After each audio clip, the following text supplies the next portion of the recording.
In the first half of the course, we focused on learning about your industry and identifying problems.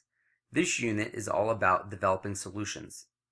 The technique we are going to discuss today is the development of blue sky ideas. These are ideas that are not currently being used in the industry.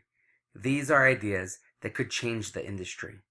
Maybe they are processes, maybe they are products, who knows, but they provide value to your customers that they are not receiving today.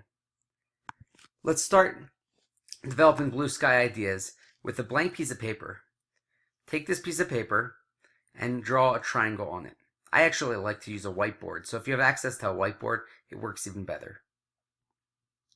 Across your triangle, draw two lines. This is going to divide the triangle into three sections. The bottom section is grounded ideas. These are ideas that are currently being used in the industry. So these are solutions that exist and can actually be done with existing technology. On the top are spaced out ideas. These are ideas that would be impossible with today's technology. They are far beyond our reach. And then blue sky ideas. These are the ones that we're ultimately going to come to.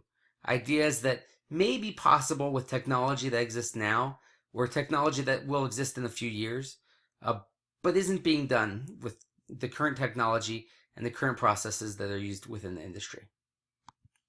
So first, you start with a problem. Now, this is probably a problem that you developed or identified through your painstorming process, or as you were talking with customers. Okay, so for this example, I'm going to use a problem that has really been kind of driving me nuts. So we don't know what is true on social media, right? So when you see something posted on Facebook, you don't know if this is a fact or if it's just some made up story. Okay, so this is a problem I think exists in our society. Okay, so first let's list off what are some grounded solutions. And so you can do this either by brainstorming on your own or talking to other people, but find out what are some potential solutions to this problem utilizing today's technology. So you could trust Mark Zuckerberg, right? So Facebook is coming up with processes. You could say, I'm just going to trust whatever he says. I can use resources like PolitiFacts or Snoops in order to kind of research whether or not something I read is true or not. Right? I could ask my mom or Dr. Jeff and say, hey, this is a story I saw. Is it true? That's actually the technique my dad uses. He's constantly sending me emails and saying, is this true? Is this true? They're usually not. I could check other sources. I could go to the library, right? I could just decide not to use social media. I could read the newspaper or read more broadly. I could look at sources that are from both ends of the political spectrum, right? And you go on, and you want to develop as many possible solutions as you can come up with, okay? So set a goal, say 20, 30 solutions that are grounded, that are actually possible utilizing today's technology, okay? So from there, we want to go to spaced out ideas. Right? So we want to say remove all of the constraints. If money wasn't an issue, if technology wasn't an issue, if time wasn't an issue, what would be some potential solutions to this problem? Okay, so just thinking about this, I said, what about artificial intelligence? Could we design a computer so powerful that it could determine truth from fiction? Could we implement the death penalty for anybody who publishes fake news? If somebody puts something on Facebook and it's not true, instant death penalty. Okay? Could we come up with an omniscience pill that would allow you to know, what is true, what's not true? You just take a pill and you immediately know truth from fiction. Or could we have a 24-hour committee of PhDs that sit around and all they do is read Facebook and mark what's true and what's not true, right? So we have a panel that this is all they do, maybe 1,000 PhDs in every subject imaginable, and this is all they do for their entire life. Okay? And so these are spaced out ideas. They're not possible because there's some constraint with money or technology, right?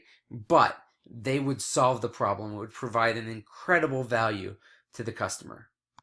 Okay, so from there we say, well, these aren't possible, but what is that value that it would provide? Right? So artificial intelligence, we may not have the computing power today, but we would love to have that value, right? It would wow the customer if they could have something that was automatic and was continuously able to identify truth, right? The death penalty, okay, we're not going to institute the death penalty for people who post fake news on Facebook, right? But the value would be stopping stupid humans, right? So stopping people from posting stupid stuff, Okay, that's a value that maybe we can find in another way. The omniscience pill, right? Perfect knowledge. Wouldn't we love that? That's the value. Or the 24-hour committee of PhDs, right? Access to the experts, right? That's the values. It would give you access to experts at any point in time.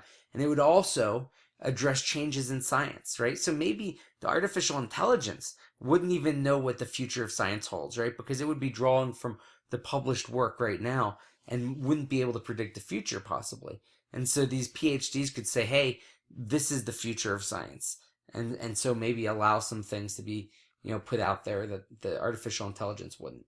Okay, so we identify those values, and now we say, hey, let's take those values, right, that we're looking for, and pull them down and say, what would be some possible ways of providing that extreme value using today's technology, right? And this is where it's really hard, right? Because, we don't want to go grounded. We don't want to go too low and come up with something that's already being done, right? But we want to say, what is something that's just out of reach, right? But could be possible with today's technology. And, there's lots of things you could come up with. So the first thing that came to me was, well, like a credit score. Maybe we could have a credibility score, right? And so we would use some kind of artificial intelligence to be able to identify whether what people post is true. Maybe we'd use other factors such as their education level, or whether it's actually an area where they have expertise in, right?